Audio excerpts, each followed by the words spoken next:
tous, soyez bien notre paroisse invisible, traçons sur nous le signe de la croix, car c'est Dieu qui nous rassemble, au nom du Père, du Fils et du Saint-Esprit. Amen. Prions pour nos frères et sœurs malades.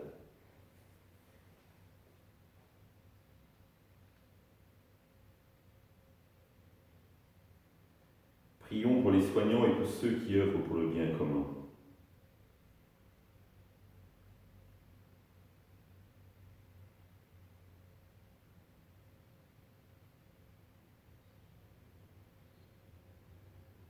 Prions pour ceux qui sont en angoisse, la solitude, que l'Esprit Saint vienne les visiter.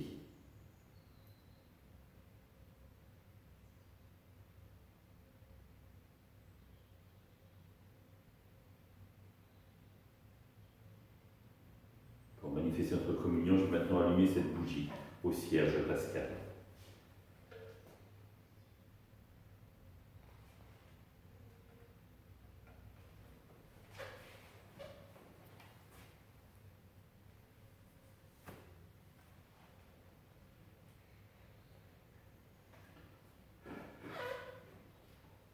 Dans l'évangile de Luc,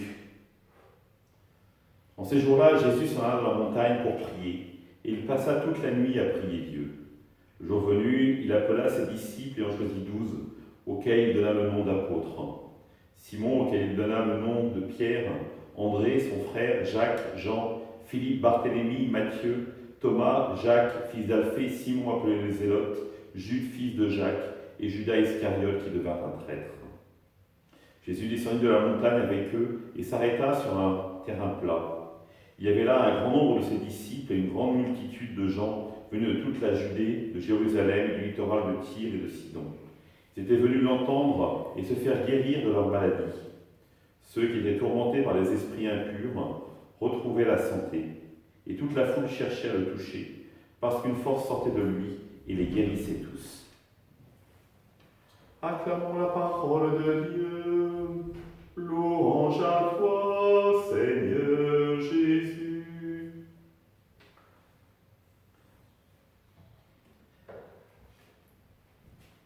Avant toute décision importante, nous le voyons dans l'Évangile, Jésus prend le temps de la prière.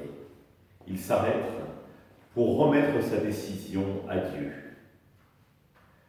Et il appelle 12 apôtres, qu'il va bien distinguer les disciples et qu'il va associer plus particulièrement à son ministère tout au long de ces années. Et ces apôtres vont être un peu ses confidents, ils vont l'écouter, ils vont pouvoir l'approcher de plus près, lui poser des questions. Mais tout cela part de la prière de Jésus. Une nuit, sur la montagne, vous savez, sur la montagne est dans la Bible le lieu par excellence de l'expérience de Dieu.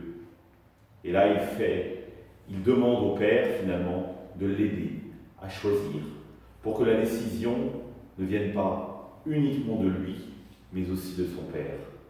Père, que non pas ma volonté, mais ta volonté, retrouverons-nous à Gethsémani bien plus tard. Et finalement, cela montre que toute décision doit être de Jésus est ancrée en Dieu le Père.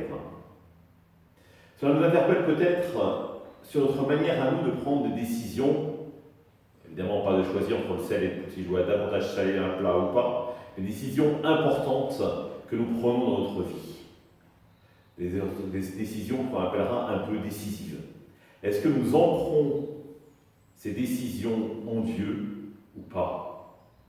Est-ce que nous prenons le temps de la prière pour nous aider au discernement? Est-ce que nous nous formons, nous nous informons? Et ultimement, est-ce que nous posons la question à Dieu, qu'est-ce que je dois faire? Petite question toute simple. Une grande majorité d'entre vous qui m'écoutez sont mariés. Est-ce que vous avez posé la question à Dieu, est-ce que je dois me marier?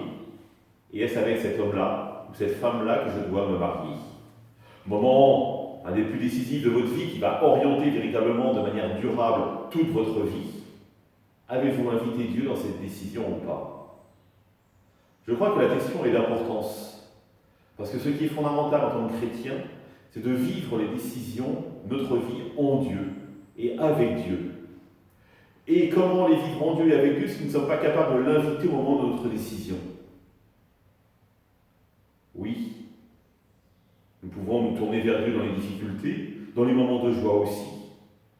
Mais ce qui est fondamental, c'est qu'il soit présent à la source de toutes nos décisions, parce que nous savons qu'il est amour, et donc il va nous mener par sa réponse sur ce chemin d'amour.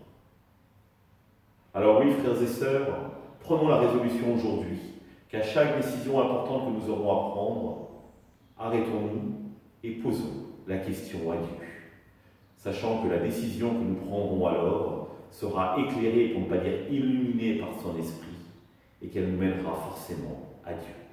Ensemble, nous prions.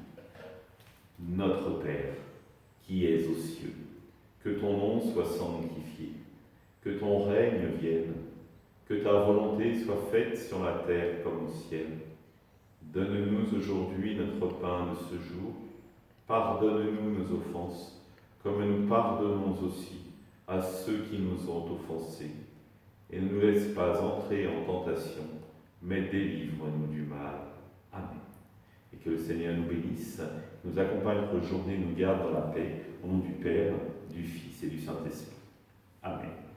À demain.